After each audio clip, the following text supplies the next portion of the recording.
বন্ধুরা, কেমন আছো? আশা করি তোমরা খুব ভালো আছো। তো আজকে তোমাদের সন্তোষ মিত্র স্কোয়ারে কতটা প্রস্তুতি হলো দুর্গাপুজো, আসন্ন দুর্গাপুজোতে, সেটা তোমাদের দেখাবো। খুব সুন্দর করেছে। গত 21শে জুলাই এদের খুঁটি পুজো হয়েছিল, সেইখানে তোমাদের বলেছিলাম যে এবার ওদের থিম হচ্ছে লস ভেগাসের স্পেয়ার। তো দেখা যাক কীভাবে ওরা কাজটা করছে, সমস্তটা দেখাবো। আমার ব্লগে থাকো, পুরোটাই ঘুরে ঘুরে তোমাদের দেখাচ্ছি। আলোর বিনু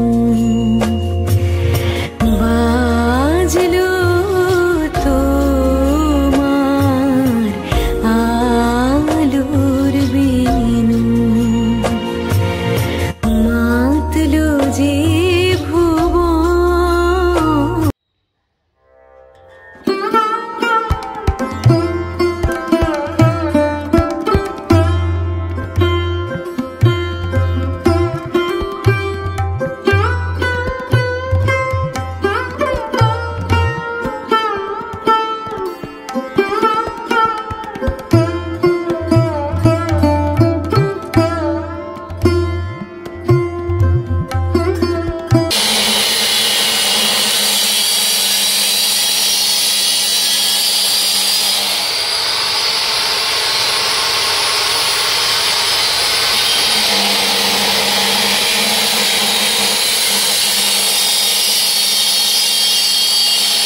সামনে দিকটা দেখছো, এটা হচ্ছে তোমার বেদি, এখানে মা বসেন। আর পুরো মণ্ডপটা জুড়ে, সামনে দেখো, পুরো মণ্ডপটা জুড়ে একটা গ্লোব আকার তৈরি করা হয়েছে, সেটা তোমরা দেখতে পাচ্ছ। এখানে তোমার ডিজিটাল স্ক্রিন টিন থাকবে, আরও তোমাদের দেখাবো। তো এতটা মোটামুটি প্যান্ডেলটা হয়েছে।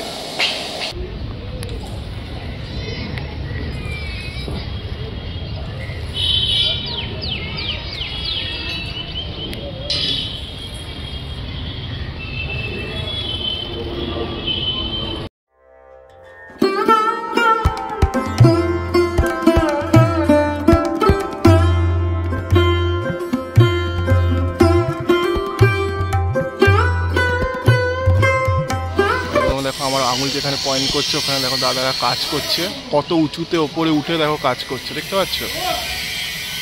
একদম ওপরে, একদম আমার আঙুলটা যেখানে পয়েন্ট করছে সেখানে দেখো দাদারা উপরে উঠে কাজ করছে।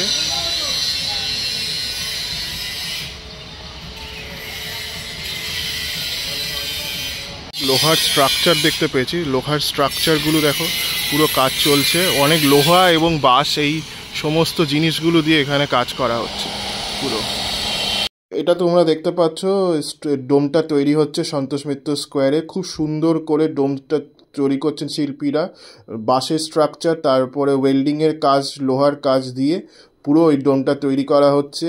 তো দুর্গাপুজোর তো আর বেশি সময় নেই, তার মধ্যে ওনারা যত সম্ভব চেষ্টা করছেন। আমি যা গিয়ে দেখলাম প্রায় 40% কাজ হয়েছে, এখনও 7% কাজ বাকি।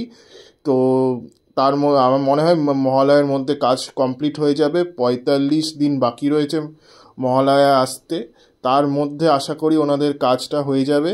তো তোমরা দেখতে থাকো, এবং মণ্ডপটা তৈরি হয়ে যাওয়ার পর কেমন লাগবে সেটাও তোমরা দেখাবো। তো সেটাও দেখতে থাকো। তো খুব সুন্দর করছে শিল্পীরা কাজটা। আর এই যে অংশ, এখানে আরেকটা ডোম স্ট্রাকচার তৈরি করা হবে, যে সেই জন্য এই শিল্পী কাজ করছেন এখানে, সেটা তোমরা দেখতে পাচ্ছ।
দেখো লোহাটাকে কাট করা হচ্ছে, এই দাদা দেখো লোহা কাট করছে। ভালো, তোমরা ভালো আছো? এখন তো একটা মানে প্রদ্যুৎ সমস্যায় যাওয়ার পর থেকে এখন একটা প্রথমে পরিবেশ তো তার মধ্যে এই যে পুজোটা অর্গানাইজ করা কতটা আমার চ্যালেঞ্জিং। পুজোর মতো হবে। বাবা দীর্ঘদিনই অসুস্থ ছিলেন। পুজো আমরা বাবা আমাদের মাথায় শিব ঠাকুরের মতন ছিলেন এবং আগামী দিনও থাকবে, কিন্তু গত 4-5 বছর ধরে আমাদের বাকি টিম যেটা উনি আমাদের শিখিয়েছেন ওনার নির্দেশিত পথে, ওনার ট্রেনিংয়ে আমরা যথেষ্ট ট্রেন হয়েছি এবং গত 3-4 বছর ধরে আমরা সাকসেসফুলি সেটা চালিয়ে এসেছি। এই বছরও সেভাবেই চলবে।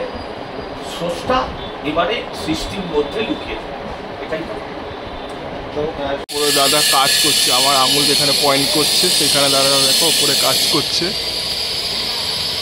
বাঁশ বাঁধছে, মানে লোহার স্ট্রাকচার কাঠামো তৈরি করে তারপরে বাঁশ বাঁধার কাজটা চলছে।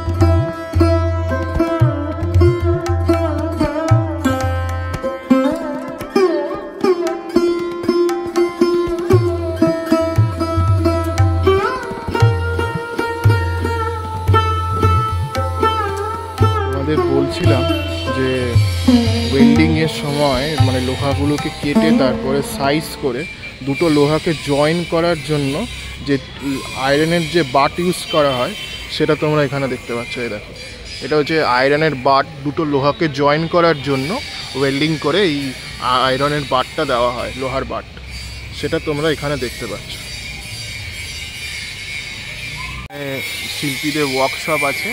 আর ওই সামনে দেখছো এটা হচ্ছে খুঁটিটা, যেটা 21শে জুলাই পোতা হয়েছিল খুঁটি পুজোর মাধ্যমে, সেটা তোমরা এই খুঁটিটা এখানে সামনে দেখতে পাচ্ছ। দেখো ফুলের মধ্যে, দেখো ফুলের মধ্যে রয়েছে এবং সাদা এবং গেরুয়া রঙের কাপড় দিয়ে মেঘ পেঁচানো, সেটা হচ্ছে খুঁটিটা, সেটা 21শে জুলাই এখানে খুঁটি পুজো হয়েছিল সেইটা। আশা করি তোমরা ভিডিওটা দেখেছো এবং তোমাদের খুব ভালো লেগেছে, তো লিখে জানিও কেমন লাগলো। তো আজকের জন্য এইটুকুই রাখছি, আর তোমাদের ভালো লাগলে কমেন্ট করো। ব্যাস, আজকের জন্য এইটুকুই রাখছি, পরবর্তী ব্লগে আবার দেখা হবে।